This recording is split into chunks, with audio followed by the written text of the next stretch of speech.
What fears or doubts did you have going into your hip replacement surgery? I had actually seen a hip replacement surgery back in the mid 90s, and I think they do it differently now. But that was my experience with the hip surgery. And I remember thinking when I saw that hip surgery, I really hope I never have to have that done to me. And just fear of what I had seen previously using obviously different techniques than they use today. But also, there's always that unknown. I have 3 kids and a wife, and you're going into something where, you could easily they're dealing in places where you have major arteries that if something happens, you could easily bleed out. And that and the recovery I thought was gonna be much more difficult. So the recovery ended up being easier than expected. And definitely the procedures now in 2025 compared to back in the, did you say 80s or 90s? In the 90s would be completely different. Back then it would have been a posterior approach. Now it's mostly an anterior approach, which is a much easier recovery and has a much less precautions that you have to keep long term. So that was a switch that was a positive. So you're very right about that, the changing of the technology.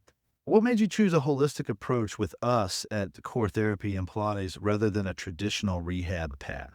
I had been here before we ever even realized I needed a hip surgery because of the muscle issues I was having with my hips where I couldn't stand up, I couldn't walk. And so I was already familiar with your techniques and you had helped me.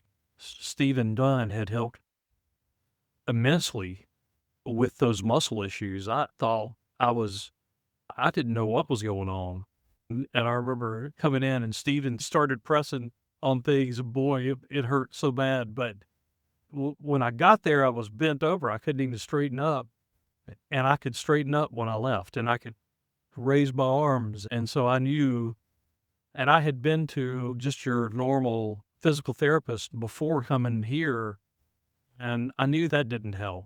And you really helped me get to a point where I could even figure out what was going on to get help. Got it. I love it. All right, last one. What were you looking for in your recovery experience that you didn't think you'd get elsewhere? I got Stephen actually offered twice, came to my house during my initial recovery and brought a table over there and treated me at my house. And that treatment credit to really helping me move through that recovery process. Then 2 weeks, I was up walking. I didn't even need my walker anymore. So that really helped. Yeah, the first time I went there, you were on your walker, you could barely walk, you couldn't lift your leg, you struggled to get up and on the table. You couldn't lift your leg off the table at all, so you couldn't flex your hip basically. And then the next time I was there, it was like maybe 6, I'm guessing 5 or 6 days later, maybe 7 later, you walked up to the door without your walker, and I was like, "Where's your walker?" And the amount of change was significant, and then we did another session, and then all of a sudden, you were able to drive and get in and start doing everything else.